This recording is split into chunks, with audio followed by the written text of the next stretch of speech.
Welcome back to Red Card. I'm your host, Anthony Totera, and once again, we welcome you out worldwide, and we thank you so much for taking time joining us, a regular to our show in a morning special, Franco Panizo of Soccer by Eyes. Franco, good morning. Hey, man, how you doing? Good morning. It's early, too early for me. Franco, a lot of happenings, comings and goings in New York City. Let's start with, obviously, the firing or the release of Jason Kreis. A surprise, but in many people's eyes, you knew that something was coming down when some of the players and some of the people were saying that he's not properly prepared in training sessions, during games. I found that hard to believe, but where there's smoke, there's fire. Let's attack that, and then we'll get on to the Red Bulls and the Team USA. Your thoughts on Jason Kreis, and you've been to a lot of their practices. Was he prepared? Was he on top of things? I feel like that wasn't the main reason why he's not coming back in 2016. I think it had more to do with maybe his control of the locker room, managing the big egos, which compared to Real Salt Lake, which where he had his success in MLS as a coach, it's night and day difference. He's got Andrea Pirlo, David Villa, he's got Frank Lampard here, whereas in Salt Lake maybe he had some talented players, Alvaro Saverio, Fabian Espindola, but obviously they're not at the same category, in terms of star power and locker room impact. So I think that is where he kind of might have had some issues and just figuring that out. Obviously, he tinkered a lot with the lineup throughout the year, couldn't really get the defense down pat.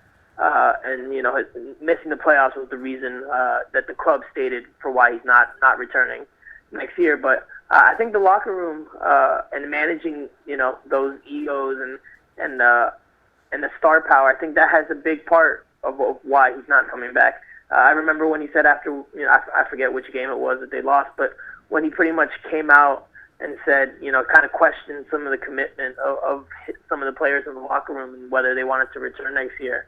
That kind of, raised some alarm bells and raised some flags, because it just spoke of a coach who wasn't in complete control of what was going on in that locker room. And it's not too surprising, looking at how things shaped up, because Andrea Pirlo was thrown, into his lap at midseason, and pretty much, he's pretty much told, hey, make it work one way or the other. So, but I wouldn't say I'm surprised that he was let go. It did come kind of abruptly, on a Monday afternoon, but it seemed like it was in the cards for a few months. And Frank, all the things you mentioned there, that's why I would not like to see Jason Kreis here in TFC land. No way do I want a guy coming here knowing some of the things you just mentioned. He's going to come into a locker room with Altidore, Bradley, and Jovinko. All three will return. Big egos, guys with big tickets, guys that now understand what they need to do in the offseason and getting ready for next year. Bringing in Jason Kreis, starting all over again. I don't think he's the right guy, to be quite honest and blunt about it. I think,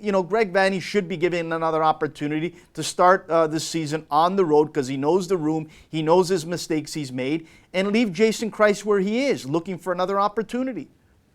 Well, yeah, Bill Manning's already said he's sticking with Greg Vanney, even though he gave it, some hard thought as to whether to hire Jason Kreis. Obviously, they have history together from their time at RSL, and I agree with you in the sense that there's not. I mean, at this point, there's not many American coaches, not many coaches familiar with MLS who can handle that star power and that those type of personalities in the locker room with big names. Even Mike Pecky, even though he had success with Thierry Henry and Tim Cahill, there were issues throughout his time as a head coach. I mean, the talent on its own can help make a run, and as long as it's not a complete disaster within the locker, then you'll win some games and potentially you have the talent to go deep in the playoffs. But even then, Mike Pecky, for an example, he had issues here in New York with the Red Bulls. He had a confrontation with Thierry Henry during one training session, and he benched him in the following game. And things evened out after that. But then the following year, last year, he had issues with Tim Cahill and not starting Tim Cahill, not being able to find the right way to put him into the lineup. That led to some disharmony in the locker room, and Tim Cahill wasn't a happy camper during his final few months here. So.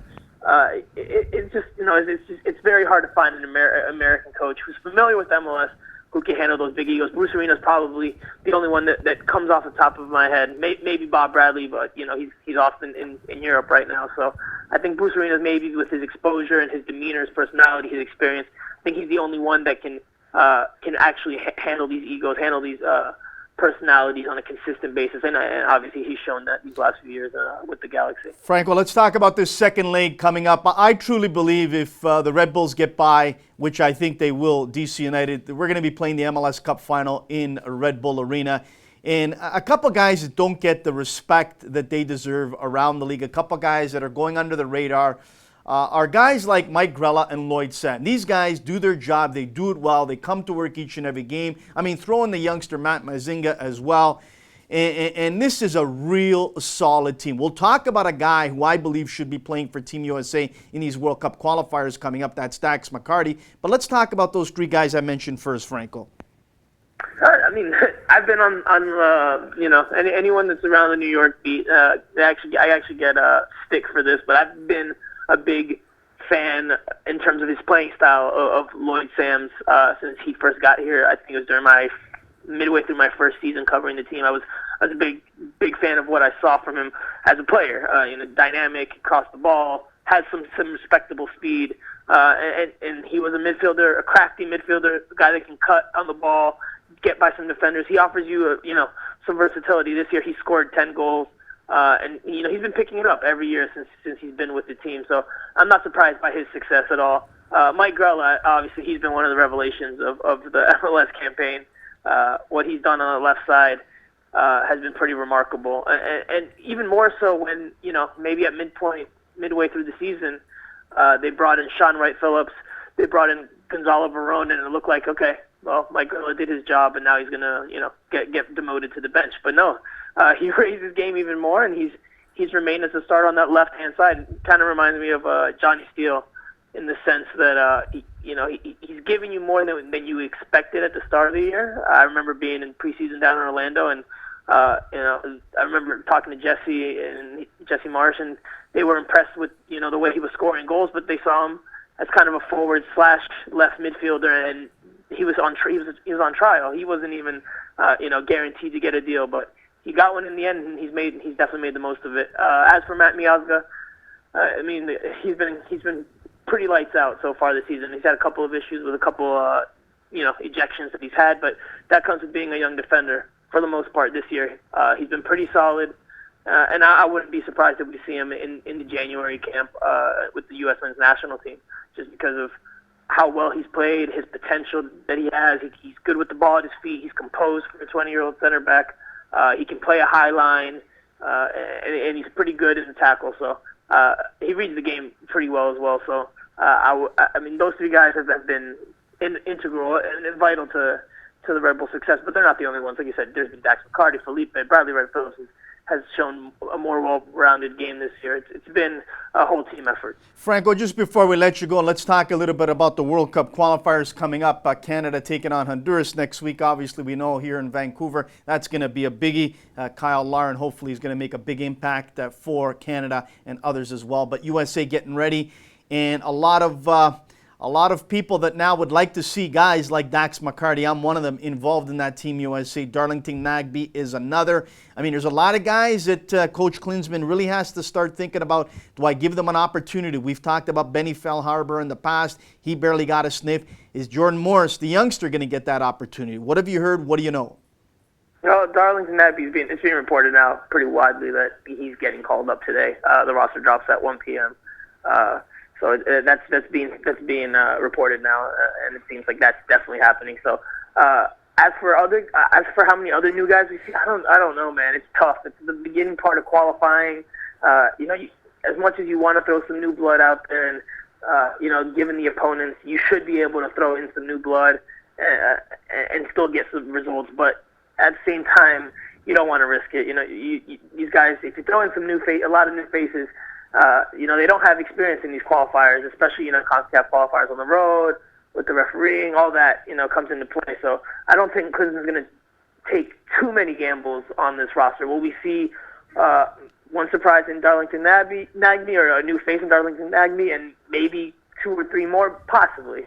But I don't expect drastic changes in this camp. I think he'll hold his annual January camp. He'll look at some more guys, and then maybe going forward from there, integrate those guys a little bit more into the picture. But I think we'll see mostly what we've seen for the past few months. Maybe some of the younger guys that have been with the team come into more prominent roles for this camp, like let's say a Danny Williams or a Brett Shea, people that are somewhat familiar that have been in those tough games. But I wouldn't expect wholesale changes from the U.S. team. I wouldn't expect a whole bunch of new faces, maybe a handful. Franco, great of you to join us once again. We really appreciate it. Enjoy your weekend. People can go to Soccer by Ives, great website. And you just posted up something a few minutes ago, Americans Abroad, the weekend preview. You talked about Fabian Johnson, Alejandro Bedoya with FC Nantes. So let's, out there, people, read the great stuff that Franco Panizo produces as well. All the other guys that Ives Galarcep has on that site. Outstanding work. Franco, thanks again,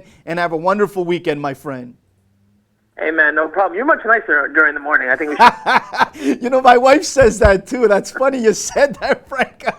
Franco, have a great weekend and enjoy the games on the weekend, my friend. Okay. Take care. That is Franco Panizo of Soccer by Ice. I'm much nicer in the morning.